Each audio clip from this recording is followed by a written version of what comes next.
Okay. Well, welcome back, Rabbi Akiva. So good to see you. Another week here at the Schmooze, living my best life here in lockdown. So Why do that's you all I always say got. that? You always say you're living your best life? Like, do you really? Are you really living your best life? Given the circumstances, I think I'm rocking it. That's cool, man. The number one talk show for Jewish teens. Welcome everybody again to number 16. Woo! I think Let's that's a quinceañera. Maybe that's 15. Shoot, go. we missed our Is that quinceañera. Latin? Is that what language is that? It's Spanish, Akiva. It's so clearly Spanish. Quinceañera? Quinceañera. But now I think about it, I learned how to say happy birthday in Hungarian this week. It's a Boldog Nisnjevet. I might be No, saying. it's not. No, it's not. I know exactly where you learned that from, by the way. But no, yeah, Google Translate. Where did you learn it from? Oh, I thought you. Okay, never mind. Scratch that. That. Okay. No, what were you going to say? I thought you learned it from Timmy. Well, it was her birthday this week. Oh, we were a birthday party. Hungarian. That's so nice. And so obviously here we go. Okay, Hungarian. No. This is so not important. This is happening right now. No, this is not at all practical information anyone can use. Yeah, but this is the talk show for Jewish teens, and a lot of Jewish teens need to know how to say happy birthday in Hungarian. Here it goes. Boldog születésnapot. Could you even hear that one more time? I did, but Születésnapot. Wow, thank you. No, I really get it. Again, not going to use it. I don't know people who, my family stems from Hungary. I really probably shouldn't even say that it's useless, but it's 1 in the morning and I'm hungry, so. Okay, so good. Hey, Daniel. Hey, Daniel. What do you call a good-looking lachmania? What do you call it? A lachmania is a roll for anyone who's interested. Hebrew. Like a bread, a piece of challah. A role model. A role model. Wow. It's crazy how the jokes get progressively worse on the show. It's weird that you're wrong so often. Okay, well, a lot happening in the world this week. I feel like we haven't talked about anti-Semitism in a while. Always a fun topic. It's very much on the rise. I mean, I don't know about like where you live, dear listener, but I'll tell you, in Northern California, it's my students are just telling me about more and more online hate, swastikas, just crazy comments about how Hitler forgot you as a Jew, or throwing money at my students and being like, "Here's money, Jew," like real stuff. Like, can't make this stuff up. I don't know what to do about it. I mean, I hate to be that guy, but realistically, like anti-Semitism never goes away. It's never squashed out. It's never defeated. It is the most adaptive form of hatred. It's also the longest standing form of hatred. I don't want to go into like professor lecture mode here, but I don't realistically. You don't really though, or do you? But you're saying you don't, but you will now. Anyway. Yeah, I'm going to stop myself from doing that. Is actually what I'm saying. I'm sorry, what were you saying, Professor Geller? I so appreciate the support I get on the show. You're Professor Geller from Friends. Like Ross is Professor Geller. That's you. Great. Keep going. So what are you going to say about anti-Semitism? No, so everyone's like, what are we going to do about this? And in theory, like there's a grand plan that exists to wipe out anti-Semitism. And I don't think that's the case. I think we need to be mindful that anti-Semitism is a form of hatred that's here to stay.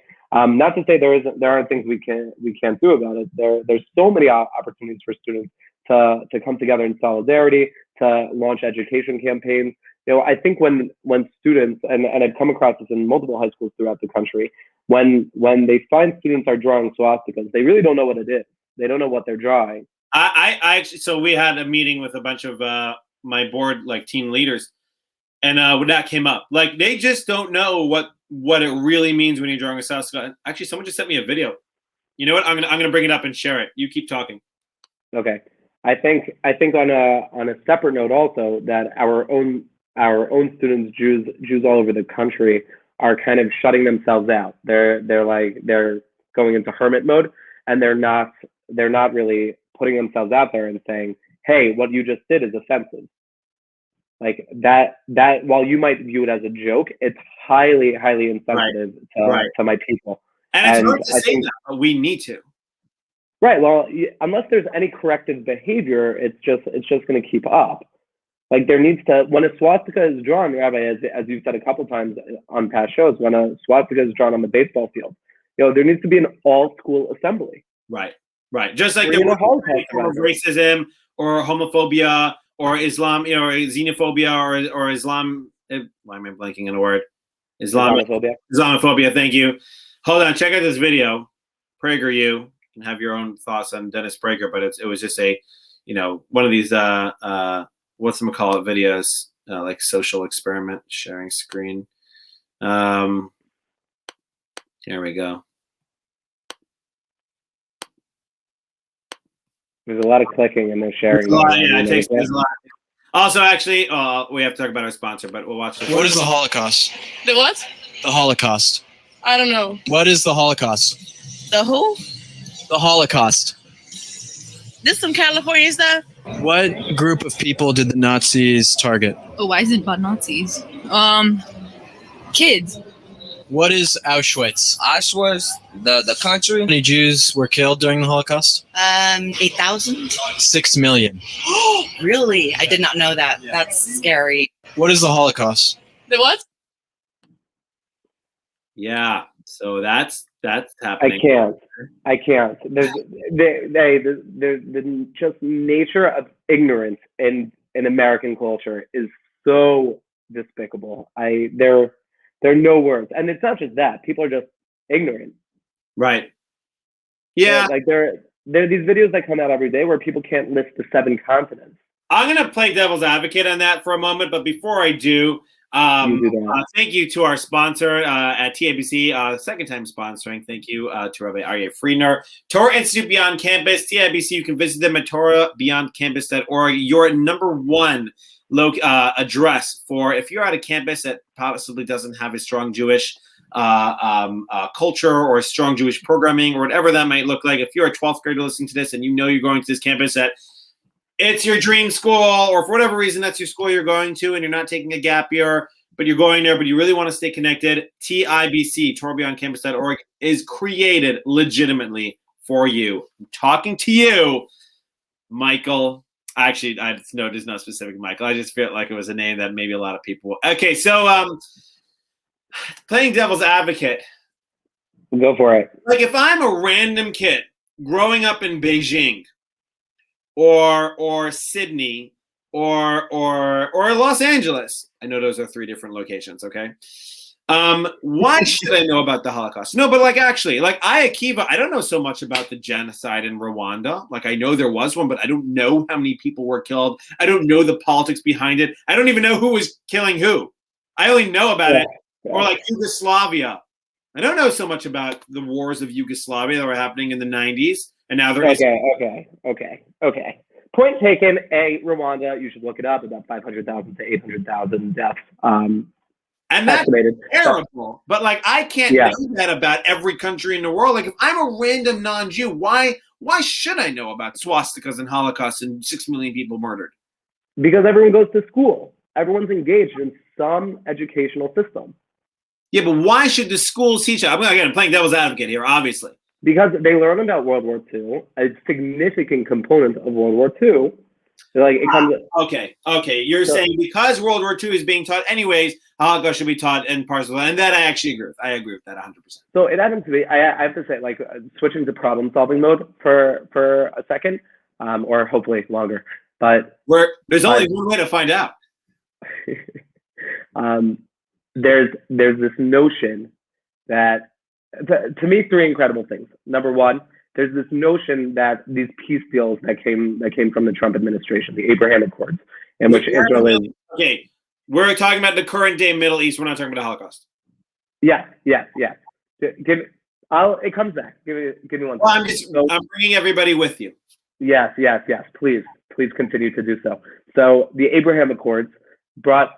Stop with the high fives. It's just there's no gain right now. Okay, so these countries in the Middle East, Sudan, Morocco, the UAE, Bahrain, hopefully more in the coming months, but have all signed normalization deals with Israel. Tremendous feat for the Middle East. Really amazing time to be here, to be pro-Israel, and all that. You can look at past shows. We'll definitely talk about it more in future shows. But there's this notion that what is the value in peace? These are like the cynics or the people who aren't so pro-peace. Like, they're only in it for the business deals. Like, everyone's only making these peace deals so they can have billions of dollars worth of trade going in between countries, and we'll share technology, but it isn't real peace. And however you feel about that, I disagree. But no, I think it's utter ridiculousness. Like, I think it's utter ridiculousness. The value of peace is peace in and of itself. It is not the byproducts of peace, which are also amazing. But like the fact that but also even if peace comes about because we're both recognizing how this can benefit our country, that's okay. Yes. Correct. Correct. No, I would only get along if neither of us benefits. Get me started on all the people who are like, this isn't real peace. You don't know what you're doing. Like, because all these people who say you don't know what you're doing when it comes to peace have never accomplished peace. Well, but again, if someone has a social media account, they are automatically experts at all topics. So you have to be careful. Thank you for that. Clearly, I go up against many experts. Fear not.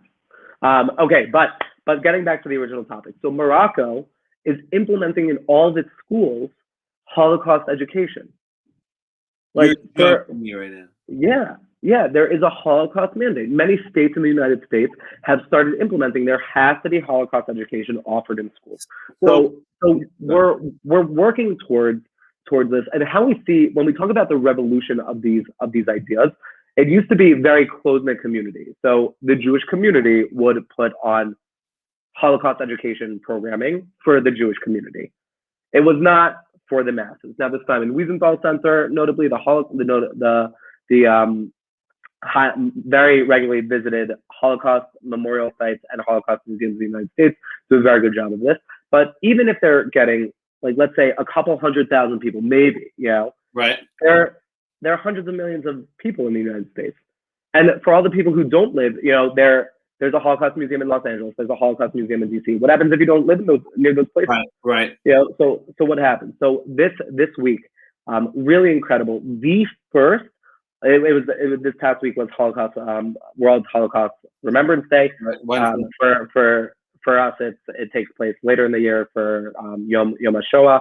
It's a whole calendar thing. We'll get into it during that time. But the first Holocaust Remembrance event to take place in Arabic and offered as a program to Arab countries in peace. It was I believe it was joined as for sure the UAE. On Zoom. It was something on Zoom. It was an online. Yeah, it was on Zoom. But a Holocaust survivor told her story to these ambassadors and serious members of influence in the Arab world. And I think that's really how it starts. We need to start branching beyond the Jewish community. Start saying, hey, specifically, you're not Jewish. Do you know about this? Right. Because you might see something highly insensitive or highly hate-filled, and you should be able to respond. I think it's about allies now. It's not just about our own community. So we did a bunch of this stuff this week, Karen, and I told the Jewish teens, like, bring your non-Jewish friends. Like, this is where we really need everyone. And certain of my Jewish, I have this one school where I have some fantastic leaders. I mean, all my schools, but I met with them on Friday. And what they're doing is they're writing a letter to their administration. I said, okay, let's talk about like we need, and if you, again, to the listeners here, if you're a teen in school and this is something you want to take on, first of all, reach out to us. We're more than happy to help you draft something like this and help you walk you through this. But they're drafting an email and I said, okay, you need concrete examples. Like, what exactly are you complaining about? And what exactly are you asking for? And they were like super ready. We're complaining about the kids throwing money at us and swastikas being drawn with there's no consequences. They're saying how there was nothing done from the school for International Holocaust Remembrance Day. There was nothing done this past Wednesday. And what they're saying is that Holocaust is not taught at all in the class and in European history or in world history. Like, it should be taught. Wow. And they're saying it doesn't have to be something big. It could be 2 days. It could be 2 classes, but something. Right. World history. Unbelievable. World history. In the last 100 years, World War II, like you said, is arguably the biggest thing that's happened, or one of the biggest things that happened. And the Holocaust was a major part of World War II. Like, you can't teach World War II without teaching the Holocaust. And wow. Unbelievable. And they said very clearly, they're writing very clearly, they're going to have the email up by this Friday. Everyone, all the leaders of the club are going to get to go over it and help out, and then they're going to submit it. And I'm looking, it's great to see teen empowerment, which is something you and I talk about all the time, and something we believe in. And again, anyone listening, I don't know if no one listening is on Facebook, but I posted today on Facebook about how, like, in this week's Parsha on Bishalach, we're almost out of time. But God is at the sea, and he's going to split the sea, and he's like, God, help me. And God's like, what the heck are you talking to me for? This was your weekly email. It's not time to pray. There are certain times where it's not time to pray. It's time to act. Most of the time, it's a good time to pray. 90% of the rest of Torah, right? Prayer is always a great thing. And if when Jacob is meeting his brother Esau, and he prays to God because Esau's coming with 400 people, God is like, oh, you're praying to me. Go fight. It's not always the time to fight, and it's not always the time to pray. Right? You got to know when the right time is. I would say right now where we are, what I argued was it wasn't the right time to pray because the Jewish people have been victims for hundreds of years in slavery, and God needed to show them, like, hey, because when you're praying, you're essentially saying, I'm a victim. You save me. This is not the time. You need to change your mentality. You're no longer a victim. You are an actor. You are not an actor. You are someone who acts. You are an upstander. You are someone who's taking initiative. You're attacking. Attack. Even though we didn't attack, again, we went into the ocean. But you need to do something. And I think this is the time. This is the time. This is the people start doing things in their school. 100%. And I think I was speaking with a group of students this past week. Maybe you know them, but I think there's a challenge that we get very invested in the high profile events. What do you mean? With like when the University of San Francisco was inviting a convicted terrorist to speak. Outrage, and rightfully so. Sure. But then when these not necessarily as big events happen, and I told the students this week, in Syracuse University, Jews were getting death threats. And what was the response? There's going to be an investigation. And have you heard anything? What were the results of the investigation? Did anyone get expelled? Did anyone get arrested? No.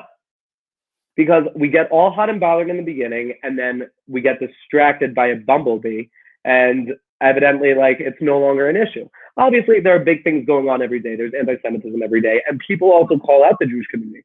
They say, you guys are so easily offended. Like, yes, I'm so easily offended. Correct. Like, I have no problem with that. You know what's interesting, and I don't know if we have time for this.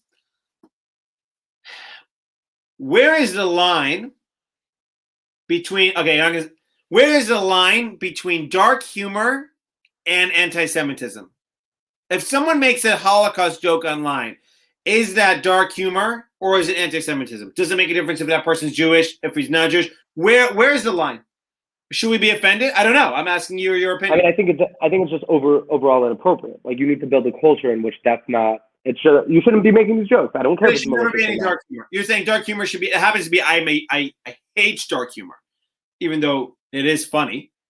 Like, I'm not. Okay. I will recognize the objective humor there, but it's offensive, and that's the dark part. Or it's just like, whoa, shocking. That's the dark part. I don't like get so much into the jokes because I know people use dark humor as a coping mechanism, and like it's not really my place. In general, I'll say if anyone posts like a Holocaust joke, I'll say, that's really inappropriate. You should try finding humor elsewhere, especially if like the person and it's not malicious. But I think as of late, what's been happening is like comparisons. Right. These are really like my trigger is Holocaust comparisons, and it just keeps happening. This happened like in the beginning of the campaign. When slavery. Israelis are Nazis. Is that what you mean? What do you mean? No. When people like use the Holocaust to justify their cause, So in the beginning of the campaign, when the conversation of reparations for the Black community came up, people said like, the Jewish community. Right, like the Jewish community and / Israel really received a lot of benefits from Germany, and in reparations, like I don't get, the reparations don't replace what actually happened. Like, you know, like 6 million of my family members were systematically killed. Like that's not something money can make up for. And they're like, well, obviously the Holocaust and slavery in America are, like, you really can't compare the two things. Like reparations wouldn't mean a lot. I'm like, yeah, the slavery and the Holocaust, yeah, you can't compare them. Like, you that's cannot compare them, you're saying. Right, like, stop. Why? There's no, nothing is as bad as the Both Holocaust. are bad. Like, don't compare them.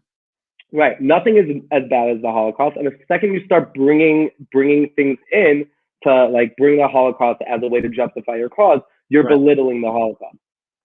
You know, so that's like when a certain member of Congress went down to ICE detention facilities in Texas near the U.S. Mexico border, and she commented they're concentration camps. Like, sorry, they're not. They could be terrible, right, 100%. They could be horrible, but they're not concentration camps. Stop. Why on earth would you make that comment?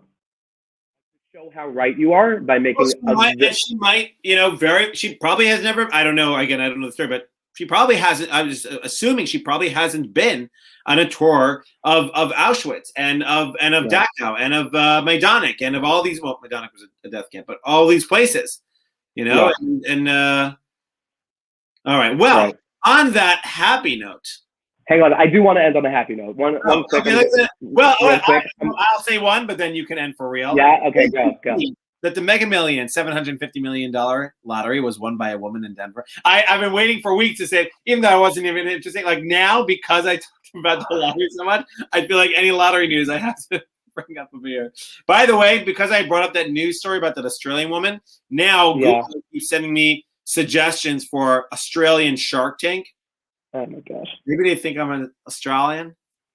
Probably not. I don't think that's the case. One thing I want to share with you that's not at all lottery related. In Israel, there's such a culture of loving our Holocaust survivors and really remembering them.